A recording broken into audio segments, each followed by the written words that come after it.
ഉള്ളവരെ ഇംഗ്ലണ്ടിലും അതുപോലെ യുണൈറ്റഡ് കിങ്ഡത്തിലും ആകമാനം നടക്കുന്ന ഫാർ റൈറ്റ് പ്രകടനങ്ങൾ, അതായത് റൈറ്റ് വിങ്ങുകളുടെ നേതൃത്വത്തിൽ നടക്കുന്ന പ്രകടനങ്ങൾ തുടർന്നുകൊണ്ടിരിക്കുകയാണ്. ഇന്നലെ ബെൽഫാസ്റ്റിലും പ്ലിമിത്തിലും നടന്ന പ്രകടനത്തിൽ അവിടെ ഹോട്ടലുകൾ തല്ലിപ്പൊളിക്കുകയും അസൈലം സീക്കേഴ്സിനെ താമസിക്കുന്ന ഹോട്ടലുകൾ തല്ലിപ്പൊളിക്കുകയും അതോടൊപ്പം തന്നെ അതിനെതിരെ വന്ന ആളുകളെ ആക്രമിക്കാൻ ശ്രമിക്കുകയും പോലീസിനെ ആക്രമിക്കാൻ ചെയ്ത സംഭവങ്ങൾ ഉണ്ടായിട്ടുണ്ട്. പല സ്ഥലത്തും ഹോട്ടലുകൾക്ക് തീ വെച്ചു, അങ്ങനെയുള്ള പ്രശ്നങ്ങൾ ഉണ്ടായിട്ടുണ്ട്. ഞാൻ ഇന്ന് ഈ വീഡിയോ ചെയ്യാൻ കാരണം എന്ന് പറയുന്നത്, ഇന്നിപ്പോൾ രാവിലെ പത്രം വായിച്ചപ്പം 30ഓളം സ്ഥലത്ത് ഇന്നും പ്രകടനം നടക്കും, ഇന്ന് വൈകുന്നേരം പ്രകടനം നടക്കും എന്നറിയിച്ചിട്ടുണ്ട്.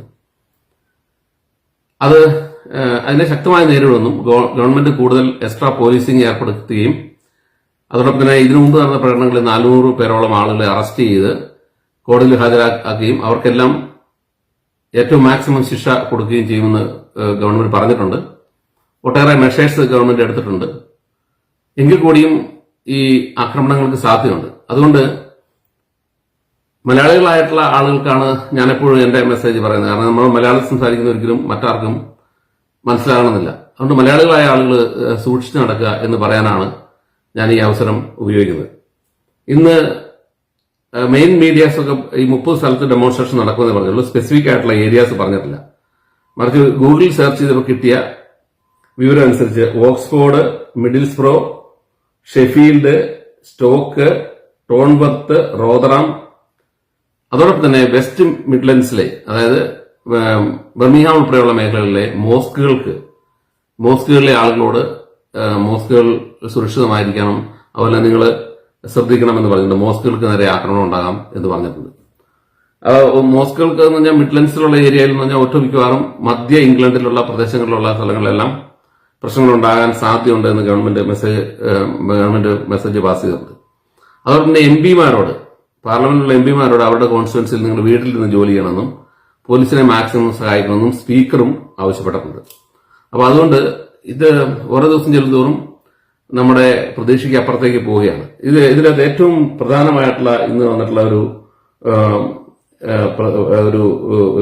അഭിപ്രായം എന്ന് പറയുന്നത്, റോബർട്ട് ജെനറിക് എന്ന് പറയുന്ന ഇപ്പോഴത്തെ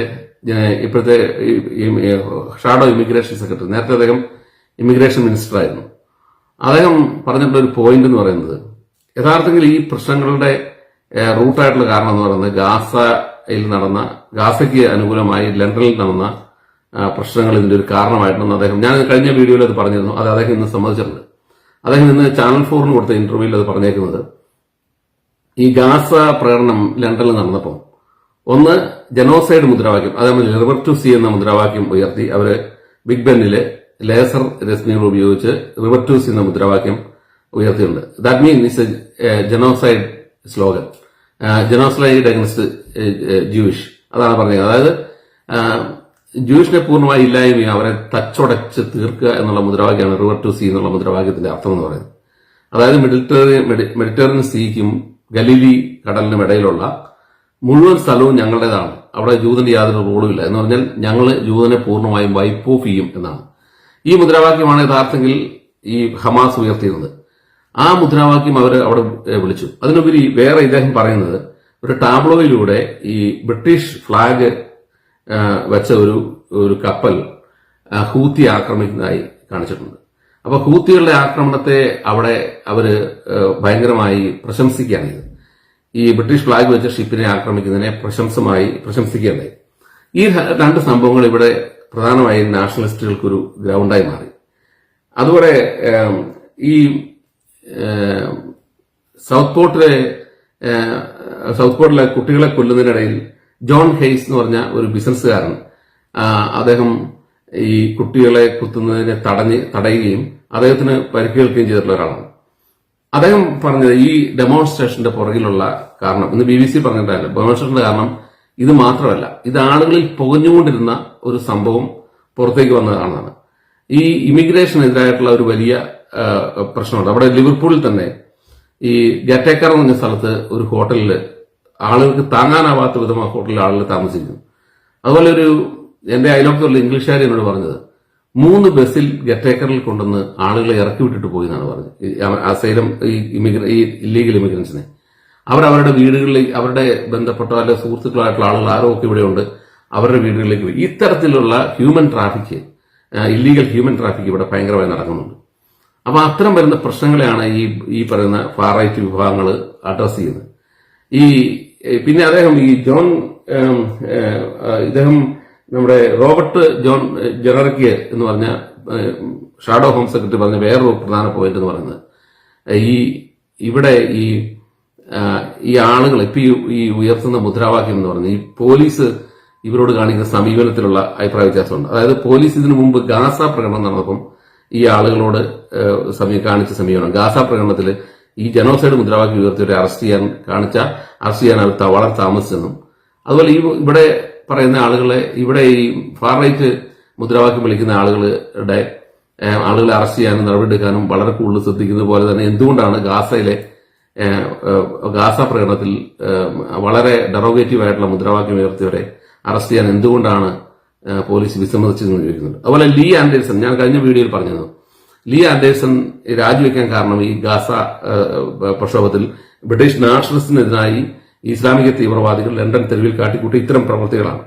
അന്ന് അദ്ദേഹം അവരെ ഈ സിദ്ദിഖാനെ അദ്ദേഹം ടെററിസ്റ്റ് ആണെന്ന് പറഞ്ഞു. ആ ടെററിസ്റ്റ് ആണെന്ന് പറഞ്ഞതിനോട് ഇന്ന് ഈ റോബർട്ട് ജെററിക്ക് പറഞ്ഞിരിക്കുന്നത് അതിലത്ര അല്പം കാര്യമുണ്ടെന്നുള്ളതാണ്. കാരണം എന്ന് വെച്ച് കഴിഞ്ഞാൽ ഇന്നലെ കൺസർവേറ്റീവ് പാർട്ടി അദ്ദേഹത്തെ പുറത്താക്കിയതാണ്. പക്ഷെ ഇന്നത്തെ കൺസർവേറ്റീവ് പാർട്ടിയുടെ ലീഡർ ഇദ്ദേഹം മിക്കവാറും കൺസർവേറ്റീവ് പാർട്ടി ലീഡറായി മത്സരിക്കാൻ പോകുന്ന ആളാണ്. അപ്പൊ ഈ റോബർട്ട് ജെറിക്കിന്റെ അഭിപ്രായത്തിൽ റിഫോം പാർട്ടിയിലേക്ക് പോയ ലീ ആൻഡേഴ്സൺ പറഞ്ഞ കാര്യങ്ങൾ അല്പം കാര്യമുണ്ട്. കാരണം ബ്രിട്ടന്റെ തെരുവുകളിൽ അത്തരം ടെററിസ്റ്റ് എലമെന്റുകൾ കണ്ടിട്ട് വേണ്ടത് പ്രിവെന്റ് ചെയ്തില്ല എന്ന് അദ്ദേഹം പറയുന്നുണ്ട്. അപ്പം ഇന്നിപ്പോ കൺസർവേറ്റീവ് പാർട്ടിയുടെ ആറ്റിറ്റ്യൂഡ് അല്ലെ കൺസർവേറ്റീവ് പാർട്ടി തന്നെ അബോളിഷ് ചെയ്ത് പോകുന്ന അവസ്ഥയിലാണ് ഈ രീതിയിൽ പോയി കഴിഞ്ഞാൽ. കാരണം ഈ പറയുന്ന നാഷണലിസ്റ്റുകൾ അവര് ശക്തമായി ഇന്നലകളിൽ കൺസർവേറ്റീവ് പാർട്ടിയെ പ്രൊട്ടക്ട് ചെയ്തവർ ഇന്ന് കൺസർവേറ്റീവ് പാർട്ടിക്ക് എതിരായി മാറി. അതാണ് ഈ റിഫോം പാർട്ടി 4 മില്യൺ വോട്ട് പിടിക്കാനും 5 സീറ്റ് പിടിക്കാനും കാരണമായിട്ടുള്ളത്. അപ്പൊ ഈ ഇത്തരം കാരണങ്ങൾ ഇന്ന് പറഞ്ഞിട്ടുണ്ട്. അപ്പൊ അതുകൊണ്ട് എനിക്ക് ഈ കാര്യത്തിൽ പറയാനുള്ളത്, ഈ നമ്മള് ഇസ്ലാമിക ടെററിസം ഇവിടെ ഉണ്ടാക്കിയ അതിന്റെ പ്രത്യാഘാതമാണ്. ഇപ്പൊ ഈ സൗത്ത് പോർട്ടിൽ 3 കുട്ടികളെ കൊന്ന അവിടെ വലിയ ജനക്കൂട്ടവും ഇന്ന് അവർക്ക് ആദരാഞ്ജലികൾ അർപ്പിക്കലും ബലൂൺ പറപ്പിക്കലും ഒക്കെ ആയി അവിടെ ആളുകൾ കൂടിയിട്ടുണ്ടായിരുന്നു. 3 കുട്ടികളെ കൊന്ന സംഭവത്തിൽ യഥാർത്ഥത്തിൽ ഇവിടെ പൊട്ടാനിരുന്ന നായര് കടിച്ചപ്പോ അടയ്ക്കാൻ മുറിഞ്ഞു നമ്മുടെ നാട്ടിൽ പറയുന്ന പോലെ അവസാനം കടിച്ച് മറ്റുള്ളവർ കടിച്ച് അടയ്ക്കാൻ മുറിയാനിരുന്ന സമയത്താണ് നായർ ഒന്ന് കടിച്ചതെന്ന് പറഞ്ഞ പോലെ ആണ് ഈ സംഭവിച്ചത്. ഇത് പൊട്ടാൻ പാകത്തിലിരുന്ന ഒരു സംഭവത്തെ പൊട്ടാൻ ഒരു കാരണമായി എന്ന് മാത്രമാണ് ഈ സൗത്ത് പോർട്ട് സംഭവം എന്ന് പറഞ്ഞത്. ഇവിടെ ഇസ്ലാമിക തീവ്രവാദികൾ ഈ ലണ്ടനിൽ ബോംബ് വയ്ക്കുകയും അതുപോലെ ലണ്ടൻ ഈ പറഞ്ഞ ബസ്സുകൾ തകർക്കുകയും അതുപോലെ തന്നെ ഈ ട്രെയിനുകൾ തകർക്കുകയും അവിടുത്തെ അണ്ടർഗ്രൗണ്ട് ട്രെയിനിൽ ബോംബ് വയ്ക്കുകയും അതുപോലെ 2 കുട്ടികളെ ഈ ലണ്ടൻ ബ്രിഡ്ജിൽ കുത്തിക്കൊല്ലുകയും മാഞ്ചസ്റ്റർ എരീനയിൽ 28ഓളം കുട്ടികളെ കൊല്ലുകയും അങ്ങനെ ഒട്ടേറെ സംഭവങ്ങൾ ഇപ്പൊ ലിവർപൂൾ വുമൻസ് ഹോസ്പിറ്റലിൽ പൊട്ടിത്തെറിക്കുകയും ഒക്കെ ചെയ്ത ഒരുപാട് സംഭവങ്ങൾ ഇവിടെയുണ്ട്. ഈ സംഭവങ്ങളുടെ എല്ലാം കാരണം ഈ റൈറ്റ് വിങ്ങുകൾ പറയുന്നത് അനാവശ്യമായിട്ടുള്ള ഈ ഇല്ലീഗൽ ഇമിഗ്രൻസ് വരികയും അവരാണ് ഇതിന്റെ പുറകിൽ അല്ലെങ്കിൽ അവരുടെ ഒരു സാന്നിധ്യം ഉണ്ടെന്നാണ് പറയുന്നത്. അപ്പൊ അതുകൊണ്ട് ഈ ഇസ്ലാമിക താല്പര്യങ്ങൾ നിങ്ങൾ ഈ സമൂഹത്തിൽ നടപ്പിലാക്കാൻ ശ്രമിച്ചാൽ അല്ലെങ്കിൽ നിങ്ങളുടെ ഈ മതപരമായ താല്പര്യങ്ങൾ ഇന്ന് ലോകത്തിപ്പം നൈജീരിയയിലും അതുപോലെ കെനിയയിലും ഒക്കെ മുണ്ടുപൊക്കി നോക്കി കൊല്ലുന്ന പരിപാടിയുണ്ട്. കെനിയയിലെ അടുത്ത കാലത്താണ് ഒരു ബസ് തടഞ്ഞു നിർത്തി മുണ്ടുപൊക്കി നോക്കി ആൾക്കാരെ കൊന്നത്. അപ്പൊ ഇത്തരം വരുന്ന പരിപാടികൾ നിങ്ങൾ അവസാനിപ്പിക്കണം. അവസാനിപ്പിച്ചില്ലെങ്കിൽ ലോകം ഇതേപോലെ പ്രതികരിക്കും. ഇതൊരു കാരണം ആയി കണ്ടു. പക്ഷേ ഈ സൗത്ത് പോർട്ടിലെ സംഭവത്തിൽ ഇപ്പോഴും ക്ലിയർ ആയി ഈ പയ്യന്റെ റിലീജിയൻ ഏതാണെന്നോ അല്ലെങ്കിൽ അവന്റെ മോട്ടിവേഷൻ എന്താണെന്നോ കൃത്യമായി പോലീസ് ഇതുവരെ പറഞ്ഞിട്ടില്ല. അതൊന്നും നമുക്കറിയത്തില്ല. പക്ഷേ ഇതിന്റെ എല്ലാം പുറകിൽ ഇന്നിപ്പം ഈ റോബർട്ട് ജെററിക്ക് പറയുന്നത് അനുസരിച്ചാണെങ്കിൽ ഇതിന്റെ എല്ലാം പുറകിൽ ഒരു ജോൺ ഹെയ്സ് പറഞ്ഞേക്കുന്നത് അനുസരിച്ചാണെങ്കിൽ ഇത് ഒരു ഉറഞ്ഞുകൂടിയ ഒരു സംഭവം അല്ലെങ്കിൽ എന്താ പറയാ ഉറഞ്ഞുകൂടിയ സംഭവം പെട്ടെന്ന് പൊട്ടി പുറപ്പെട്ടതാണിത്. ഇത് ഉറഞ്ഞുകൂടുന്നതിന് ഒത്തിരി കാരണങ്ങളുണ്ട്. ഈ പറയുന്ന ഈ ഇവിടുത്തെ ഫ്ലൈറ്റുകളൊക്കെ ഹൈജാക്ക് ചെയ്ത് 4ഓളം ഫ്ലൈറ്റുകൾ ഹൈജാക്ക് ചെയ്ത് അറ്റ്ലാന്റിക് ഓഷന്റെ മുകളിൽ വെച്ച് പൊട്ടിച്ചു കളയാനുള്ള ശ്രമം നടന്നു. ഇതൊക്കെ ഇവിടുത്തെ ആളുകൾ ശ്രദ്ധിക്കുന്നുണ്ട്. അപ്പൊ അതുകൊണ്ട് ഇവിടുത്തെ ആളുകളുടെ പൊതുവായ ഒരു സുരക്ഷിതയില്ലായ്മയിൽ നിന്നാണ് ഈ സംഭവം പൊട്ടിപ്പുറപ്പെട്ടിരിക്കുന്നത്. അതുകൊണ്ട് ഇസ്ലാമിക തീവ്രവാദികളോട് ലോകത്തെവിടെയാണെങ്കിലും ഇന്ത്യയിലാണെങ്കിലും എവിടെയാണെങ്കിലും ഇപ്പൊ ബംഗ്ലാദേശിൽ അവരുടെയും കൂടെ സാന്നിധ്യം ഉണ്ടെന്ന് പറയുന്നു. എങ്ങനെയാണെന്ന് അറിയത്തില്ല. എന്താണെന്നും ഇസ്ലാമിക തീവ്രവാദികളോട് പറയാനുള്ളത്, നിങ്ങൾക്ക് ജീവിക്കാനുള്ള റൈറ്റ് പോലെ തന്നെ മറ്റുള്ള മനുഷ്യർക്കും ജീവിക്കാൻ റൈറ്റ് ഉണ്ടെന്ന് നിങ്ങൾ അംഗീകരിക്കണം. നിങ്ങളുടെ ഇസ്ലാമിക നിയമമല്ല ഈ ലോകത്തിന്റെ നിയമം എന്ന് പറയുന്നത്. ഈ ലോകത്തിന്റെ നിയമം ജനാധിപത്യമാണ്. നിങ്ങളുടെ പുസ്തകത്തിൽ പറഞ്ഞിട്ടുള്ള നിയമങ്ങൾക്ക് എന്തെങ്കിലും പ്രസക്തി ഉണ്ടെങ്കിൽ നിങ്ങളുടെ 50ഓളം കൺട്രീസെങ്കിലും ആ നിയമം നടപ്പിലാക്കാൻ പറ്റുന്നത്. ഇപ്പൊ സൗദി അറേബ്യ, ജോർഡൻ, അതുപോലെ തന്നെ ഈജിപ്റ്റ് മുതലായ ഒട്ടേറെ രാജ്യങ്ങൾ ഇന്ന് ഇസ്രായേലിനോടൊപ്പമാണ് നിൽക്കുന്നത്. മനസ്സിലായോ? അപ്പൊ അതിന്റെ കാരണം നിങ്ങളുടെ നിയമങ്ങൾക്ക് ഇന്ന് ആധുനിക കാലഘട്ടത്തിൽ യാതൊരു പ്രസക്തിയില്ല. നിങ്ങളുടെ പുസ്തകം വെറും അപരിഷ്കൃതമാണ്. അതിൻ്റെ അകത്ത് യാതൊരു മൂല്യങ്ങളും ഇല്ല. നിങ്ങളുടെ ഈ മുഹമ്മദ് എന്ന് പറഞ്ഞ ആള് ആധുനിക കാലഘട്ടത്തിന്റെ മൂല്യങ്ങൾക്കുമായി ചേർന്ന ഒരു വ്യക്തിയല്ല. അദ്ദേഹത്തിന്റെ ജീവിത രീതികൾ ഇന്ന് ഒരു മനുഷ്യനും പ്രാക്ടീസ് ചെയ്യുന്നില്ല. ഈ മുസ്ലിംസ് പോലും പ്രാക്ടീസ് ചെയ്യുന്നില്ല. മുസ്ലിംസ് തന്നെ അതിൽ നിന്ന് പുറത്തു പോയി. അതുകൊണ്ടാണല്ലോ ഈ ശരിയാ ലോ എന്നും ഈ പറയുന്ന സ്ഥലങ്ങളൊന്നും പൂർണ്ണമായി അപ്ലൈ ചെയ്യാൻ പറ്റാതെ വരുന്നത്. ഇവിടെ ശരിയാ ലോ പൂർണ്ണമായി അപ്ലൈ ചെയ്യുന്ന രാജ്യങ്ങൾ എന്ന് പറഞ്ഞാൽ വളരെ കുറവാണ്. ഈ താലിബാൻ പോലുള്ള ഏതെങ്കിലുമൊക്കെ രാജ്യങ്ങളുണ്ടെങ്കിൽ ഒഴിച്ചാൽ ബാക്കിയെല്ലാം തന്നെ മോഡറേറ്റഡ് ആയി മാറിക്കഴിഞ്ഞു. അപ്പൊ അതുകൊണ്ട് നിങ്ങളുടെ ഈ നിയമങ്ങൾ ശ്രേഷ്ഠമാണ്, നിങ്ങൾ വലിയ ആളുകളാണ്, നിങ്ങൾ സ്വർഗത്തിൽ പോകുന്നവരാണെന്നുള്ള നിങ്ങളുടെ ആ ചിന്ത നിങ്ങൾ അവസാനിപ്പിക്കുക. നിങ്ങൾ ഏത് ലോകത്ത് ചെന്നാലും ആ ലോകത്തിന്റെ ആ നാടിന്റെ നിയമങ്ങൾ ആ നാടിനോട് ചേർന്ന് പോകാൻ നിങ്ങൾ ശ്രമിക്കാത്തടത്തോളം ഇത്തരം പ്രശ്നങ്ങൾ ഉണ്ടായിക്കൊണ്ടിരിക്കും. ഇതിന്റെ ഈ സൗത്ത് പോർട്ട് ഇന്ന് 2-3 പ്രധാന നേതാക്കന്മാർ ആളുകൾ പറഞ്ഞേക്കുന്നത് സൗത്ത് പോർട്ട് ഇതിന്റെ റീസൺ അല്ല. ഇതിന്റെ റീസൺ എന്ന് പറയുന്നത് ഒട്ടേറെ കാലം കൊണ്ടുണ്ടായ ഇസ്ലാമിക ആക്രമണത്തിന്റെ ഒരു പ്രതിഫലനമാണ് ഇത് എന്നാണ് ഇന്ന് ഈ പലരും പറഞ്ഞിട്ടുള്ളത്. അപ്പൊ അതുകൊണ്ട് നിങ്ങളത് മനസ്സിലാക്കുക. നിങ്ങളുടെ ഈ അക്രമ രാഷ്ട്രീയം നിങ്ങൾ ഇസ്ലാം എന്ന് പറഞ്ഞ പൊളിറ്റിക്കൽ ഐഡിയോളജി ലോകത്ത് മുഴുവൻ നടപ്പിലാക്കാമെന്ന് നിങ്ങൾ ശ്രമിക്കരുത്. അത് അബദ്ധജടിലമാണ്. നിങ്ങൾക്ക് ജനാധിപത്യത്തോട് ചേർന്ന് പോകാൻ കഴിയില്ലെങ്കിൽ നിങ്ങൾ ആ ജനാധിപത്യ രാജ്യങ്ങളിൽ നിന്ന് പുറത്തു പോവുക. നിങ്ങൾക്ക് കഴിയുന്ന സ്ഥലങ്ങളിൽ പോയി താമസിക്കുക. മറ്റു മനുഷ്യർ സമാനപരമായി ജീവിക്കുന്നവർക്ക് ജീവിക്കട്ടെ. ആ ഒരു ചിന്ത നിങ്ങളുണ്ടാകണം. ഇല്ലെന്നുണ്ടെങ്കിൽ മനുഷ്യർ എപ്പോഴും ക്ഷമിച്ചിരിക്കില്ല. ക്ഷമയുടെ നെല്ലിപ്പലിൽ എത്തിക്കഴിയുമ്പം ആരും പൊട്ടിത്തെറിക്കും. അതാണ് ഇവിടെ സംഭവിച്ചുകൊണ്ടിരിക്കുന്നത്. അതുകൊണ്ട് മലയാളികളായിട്ടുള്ളവരോട് എനിക്ക് പറയാനുള്ളത്, ഈ പ്രകടനം നടക്കുന്ന സ്ഥലങ്ങൾ നിങ്ങളുടെ ലോക്കലിൽ അന്വേഷിക്കുക. കഴിയുമെങ്കിൽ നിങ്ങൾ ആ പരിസരത്ത് പോകരുത്.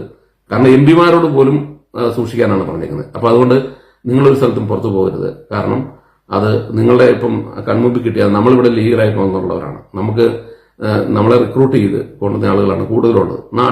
വിദേശത്തും ഒക്കെ വെച്ച് റിക്രൂട്ട് ചെയ്ത് കൊണ്ടുവന്നവരാണ്. അപ്പം നമ്മൾ ഈ രാജ്യത്തിന് വേണ്ടി സേവനം അനുഷ്ഠിക്കാൻ അത് ഇവിടുത്തെ ഇംഗ്ലീഷുകാർക്ക് കൃത്യമായിട്ട് അറിയാം. ഇംഗ്ലീഷുകാർ നല്ലത്, പക്ഷെ എല്ലാവർക്കും അതറിയത്തില്ല. സമൂഹത്തിലെ ഒരു മേൽത്തട്ടിലുള്ള വിഭാഗങ്ങൾക്ക് കൃത്യമായിട്ട് നമ്മളാരാണെന്നറിയാം. നമ്മൾ ഈ രാജ്യത്തിന് വേണ്ടി കൃത്യമായി ജോലി ചെയ്യുന്നവരും കൃത്യമായി ടാക്സ് കൊടുക്കുന്നവരും നമുക്ക് വേണ്ടി ഒരു പൈസ പോലും പോലീസ് ചെലവാക്കേണ്ട ഗതികേടില്ലാത്തവരുമാണ്. നമ്മൾ നിയമാനുസരണം ജീവിക്കുന്ന, വളരെ ശാന്തമായി ജീവിക്കുന്ന, കുട്ടികളെ നന്നായി വളർത്തണം എന്നൊക്കെ ആഗ്രഹിക്കുന്ന വിഭാഗങ്ങളാണ്. നമ്മുടെ ഒരു സംസ്കാരത്തെയും അടിച്ചേൽപ്പിക്കാൻ ശ്രമിക്കില്ല. മറിച്ച് ഇവിടെയുള്ള ഈ പള്ളി പരിപാടികൾ നടത്തുന്ന അവരോടും കൂടെ ഒരു കാര്യം പറയാം. നിങ്ങളുടെ ഈ പരിപാടികൾ യഥാർത്ഥത്തിൽ ഇവിടെ ഈ നടുറോട്ടിൽ നടത്തുന്ന പ്രദക്ഷിണങ്ങൾ ഇപ്പൊ അത് കുറവുണ്ട്. ആദ്യകാലത്തൊക്കെ ഉണ്ടായിരുന്നു. ആ പ്രദക്ഷിണങ്ങളൊക്കെ അവസാനിപ്പിക്കണം. അതുപോലെ തന്നെ നിങ്ങളുടെ മതം എന്ന് പറയുന്നത് ഈ നാട്ടിൽ നിന്ന് വന്നിരിക്കുന്ന വിവിധ മതങ്ങൾ, ഒരു മതത്തിന്റെ അല്ല. നിങ്ങളുടെ ക്രിസ്ത്യൻ മതമാണെങ്കിൽ ക്രിസ്ത്യൻ മതക്കാരോടാണ് ഞാൻ പറഞ്ഞത്. ക്രിസ്ത്യൻ മതക്കാരോട് നിങ്ങളുടെ പള്ളി പരിപാടികൾ നിങ്ങൾ പള്ളിക്കുള്ളിൽ വെച്ച് നടത്തണം. അല്ലാതെ നിങ്ങൾ പള്ളിക്ക് പുറത്തേക്ക് ബഹളം ഉണ്ടാക്കരുത്, ചെണ്ട കൊട്ടുക, അതുപോലെ തന്നെ മറ്റു പരിപാടികൾ നടത്തി ഇവിടുത്തെ മനുഷ്യരെ അലോസരപ്പെടുത്തരുത്. അവരിൽ നല്ലൊരു ശതമാനം മതമില്ലാത്തവരാണ്. അതുകൊണ്ട് തന്നെ അവര് വളരെ ശാന്തമായി, ഇവിടെ ഒച്ചയോ ബഹളം ഉണ്ടാക്കുന്നവർക്ക് ഇഷ്ടമല്ല.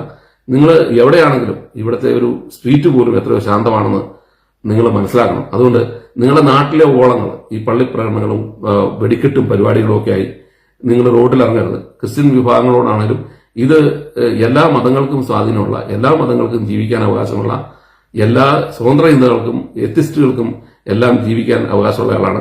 ലോകത്തിലെ ആദ്യത്തെ എത്തിസ്റ്റ് ഉണ്ടായ സ്ഥലം ഇവിടെയാണ്. നോർത്താംപ്ടൺ ഷെയറിലെ ചാൾസ് ബ്രാൻഡോ എന്ന് പറയുന്ന ആളാണ് ആദ്യമായി ലോകത്ത് ദൃഢപ്രതിജ്ഞ ചെയ്തത്. അപ്പൊ അതുകൊണ്ട് ഇങ്ങനെ അത് 1900 പുറകിൽ നടന്ന സംഭവമാണ്. അപ്പൊ അതുകൊണ്ട് ഇവിടെ എല്ലാ വിഭാഗം ആളുകൾക്കും ജീവിക്കാൻ അവകാശമുള്ള, അവർക്ക് സ്വാതന്ത്ര്യമുള്ള ഒരു നാടാണിത്. അത് ഇവിടുത്തെ നാട്ടിൽ നിന്ന് വന്നിരിക്കുന്ന ഈ ക്രിസ്ത്യൻ വിഭാഗങ്ങളും അതിനെ റിവോൾട്ട് ചെയ്യുന്നുണ്ട്. അതിന്റെ കാരണം അവർ പല ഘട്ടത്തിൽ ഈ പുറത്തിറങ്ങി പ്രകടനം നടത്തുക, ഒച്ചപ്പാടും ഒക്കെ ഉണ്ടാക്കി പ്രതിഷ്ഠ നടത്തുക, ഇത്തരം പരിപാടികൾ പല സ്ഥലത്തും നടന്നു. പല സ്ഥലത്തും ഇംഗ്ലീഷ് പിള്ളേർ കുപ്പികൾ കൊണ്ട് എറിയുകയും ചെയ്തിട്ടുണ്ട്. അപ്പൊ അതുകൊണ്ട് ഇത്തരം പരിപാടികൾ നിങ്ങളും അവസാനിപ്പിക്കണം. നിങ്ങളും ഈ നാടിന്റെ സംസ്കാരത്തോട് ചേർന്ന് പോകണം. നിങ്ങളുടെ വിശ്വാസങ്ങളും നിങ്ങളുടെ സംസ്കാരങ്ങളും അത് നിങ്ങളുടെ സ്വകാര്യതയിൽ മാത്രം പ്രാക്ടീസ് ചെയ്യണം എന്ന് മാത്രം പറഞ്ഞുകൊണ്ട് നിർത്തുന്നു. നന്ദി. ടോം ജോസ് തെളിയമ്പാട്.